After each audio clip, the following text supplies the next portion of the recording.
দেখুন, সবার আগে যেটা বলতে চাই, আপনারা জানেন আমাদের পার্টি কোনো পিসি ভাইপো লিমিটেড কোম্পানি নয়। এখানে কোনো মহারানীর হুকুমে আমাদের পার্টি চলে না। আমাদের পার্টির সাধারণ সম্পাদক থেকে শুরু করে একেবারে পাড়ার বুথে যে আমাদের যে কমরেড বাড়ি বাড়ি গিয়ে গণশক্তি দেন, যিনি দেওয়াল লেখেন, তাদের প্রত্যেকের কথা বলার সমান অধিকার আছে আমাদের পার্টিতে। প্রত্যেকে একরকম অধিকার নিয়ে একরকম দায়িত্ব নিয়ে পার্টি করে এবং আমাদের পার্টির প্রত্যেকজন কমরেড মিলে ঠিক করেন আমাদের পার্টির নেতৃত্বে কারা পরিচালনা করবেন, আমাদের পার্টি কোন পথে চলবে। দেখুন, এখানে সভা করে তৃণমূলকে গালাগাল দিয়ে শুধু শুধু আপনাদেরও সময় নষ্ট, নিজেদেরও সময় নষ্ট। আপনারা একদিনে বুঝে গেছেন তৃণমূলকে গালাগাল খেয়ে ওরা শুধরবে না। গালাগাল খেয়ে ছাগল ঘাস খাওয়া বন্ধ করতে পারে, কিন্তু তৃণমূল ঘুষ খাওয়া বন্ধ করবে না। শুধু শুধু ওদের নামে গালাগাল দিয়ে সময় নষ্ট না করে, দেখুন বামপন্থী আন্দোলন অত্যন্ত কঠিন সময়ের মধ্যে দিয়ে যাচ্ছে আমাদের রাজ্যে, আমরা সবাই জানি। আবার এটাও ঘটনা, গত 13 বছর ধরে 14 বছর ধরে যে মার আমাদেরকে খেতে হয়েছে, আমাদের যত কমরেড খুন হয়েছে, যত কমরেড ঘর ছাড়া হয়েছে, আমাদের যত পার্টি অফিস দখল হয়েছে, যত হাজার হাজার মিথ্যে মামলায় আমাদের কমরেডদেরকে জেল খাটতে হয়েছে, এত কিছুর পরে এই পার্টিটার নাম সিপিআইএম বলে এখনো মাথা উঁচু করে দাঁড়িয়ে আছে। অন্য কোনো পার্টি হলে কোন কালে উঠে যেত।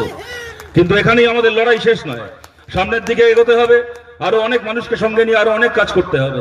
যদি মানুষকে সঙ্গে পাই আমরা, আগামী দিনে কিছু কাজ আমরা করতে চাই। দেখুন, আপনারা সবাই জানেন 2019-এ আমাদের দেশের সুপ্রিম কোর্ট ঘোষণা করেছিল, তারা রায় দিয়েছিল অযোধ্যায় মন্দির তৈরি হবে।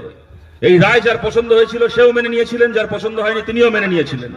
তারপরে আমরা কি দেখলাম, 2019-এর সেপ্টেম্বরে ওই রায় আসার পরে কয়েক মাস যেতে না যেতে করোনার প্রথম ঢেউ যখন চলছে, তার মধ্যে মন্দির উদ্বোধনের কাজ শুরু হয়ে গেল। তখন থেকে তারিখ হিসেব করে যে মন্দির উদ্বোধন এখন করছি, শিলান্যাস করছি, 4 বছর পরে মন্দির উদ্বোধন করব, তারপরে লোকসভার ভোট করাবো। ঠিক ক্যালেন্ডার মেনে লোকসভা ভোটের আগে মন্দির উদ্বোধন হলো, গোটা দেশ জুড়ে প্রচার হলো। 500 বছর পরে প্রভু রামচন্দ্র মোদিজির হাত ধরে আবার অযোধ্যায় ফেরত গেছে। তারপরে লোকসভার ভোট হলো, আমরা দেখলাম প্রভু রামচন্দ্র মোদিজির ওপর দিয়ে যায়, মোদির ওপর আরেক কাঠি। 500 বছর পরে অযোধ্যায় ফিরে গিয়ে প্রথম যে কাজটা করলো তা হচ্ছে মোদিকে ধাক্কা দিয়ে অযোধ্যা থেকে বার করে দিল। কিন্তু যে কথাটা আপনাদেরকে বলছি, যে সুপ্রিম কোর্ট 2019 সালের সেপ্টেম্বরে রায় দিয়েছিল অযোধ্যায় মন্দির তৈরি হবে, সেই সুপ্রিম কোর্ট 2016 সালে রায় দিয়েছে আমাদের দেশে সম কাজে সম মজুরি দিতে হবে। আমাদের দেশে কন্ট্রাকচুয়াল লোক নিয়োগ করার নাম করে মানুষকে দিয়ে বেকার খাটানো যাবে না। সমস্ত কাজ করার জন্য যে লোকটা পার্মানেন্ট তিনি মাইনে পান 30,000 40,000, আর যে কন্ট্রাকচুয়াল সে মাইনে পাবে 5,000 6,000। এই ব্যবস্থা চলতে পারে না। আমাদের সুপ্রিম কোর্ট 2016 সালে রায় দিয়েছে। ওদের হাতে ক্ষমতা আছে, ওদের হাতে সংখ্যা ছিল, সংখ্যার জোরে এত কিছু আইন করতে পেরেছে। মানুষকে এনআরসি করে দেশ থেকে তাড়িয়ে দেওয়ার আইন, নোট বাতিল করে লোককে ব্যাংকের লাইনে দাঁড় করিয়ে মেরে ফেলার আইন, সংখ্যার জোরে এত আইন করানো গেছে। সংখ্যার জোরে সম কাজে সম বেতনের আইন করা যেত না? যে কি অবস্থায় আমরা আছি, আপনি রাজ্যের সরকারের চাকরি দেখুন, কেন্দ্রের সরকারের চাকরি দেখুন, কি প্রাইভেট চাকরি দেখুন, পার্মানেন্ট চাকরি বলে কোনো চাকরি নেই। গ্রাজুয়েশন করছে, মাস্টার ডিগ্রি করছে ছেলে মেয়েরা, 5,000 টাকা 6,000 টাকা 8,000 টাকার একটা কাজ পেলে যেন আকাশের চাঁদ হাতে পেয়ে গেছে এমন অবস্থা হচ্ছে। চাইলেই ব্যবস্থা শেষ করা যায় না? চাইলে এরা করতে পারতো, এরা করেনি। আমরা বলছি কমিউনিস্ট পার্টির সঙ্গে থাকুন। আমাদের এরপরে প্রথম লক্ষ্য আমাদের রাজ্যে এবং আমাদের দেশে সম কাজে সম আইনের ব্যবস্থা করা। যে কন্ট্রাকচুয়াল কাজ করছে, দলমত নির্বিশেষে বলছি, কন্ট্রাকচুয়াল কাজ যারা করছেন তাদের কাজকে পার্মানেন্ট করতে হবে। খালি সরকারি নয়, এমনকি বেসরকারি চাকরিতেও 6 মাস থেকে 1 বছরের মধ্যে সমস্ত কন্ট্রাকচুয়াল কর্মীকে পার্মানেন্ট করতে হবে।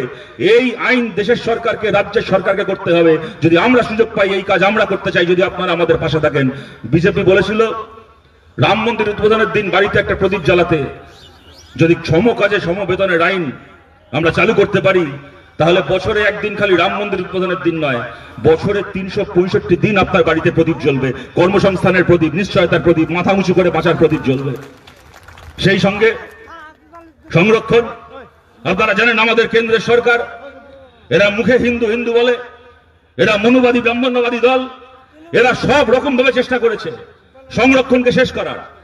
এমনকি জাতি গণনা, যে জাতি গণনার সংখ্যার উপর নির্ভর করে আমাদের দেশে সংরক্ষণের নীতি ঠিক হয়, ওই জাতি গণনা ওরা আবার ফল প্রকাশ করেনি না। ওরা চায় দেশে দলিত মানুষ কত, আদিবাসী মানুষ কত, এই সমস্ত সংখ্যাকে ভুলিয়ে দিয়ে সংরক্ষণকে তুলে দিতে।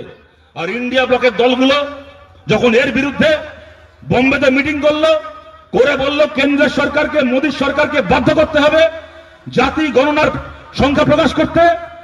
ওই মিটিং এ যাওয়া দলগুলোর মধ্যে একটা মাত্র দল সেই ঘোষণাপত্রে সই না করে ওখান থেকে বেরিয়ে চলে গেল। দলটার নাম হচ্ছে তৃণমূল কংগ্রেস, মমতা ব্যানার্জির পার্টি, আরএসএস এর টাকায় চলা পার্টি।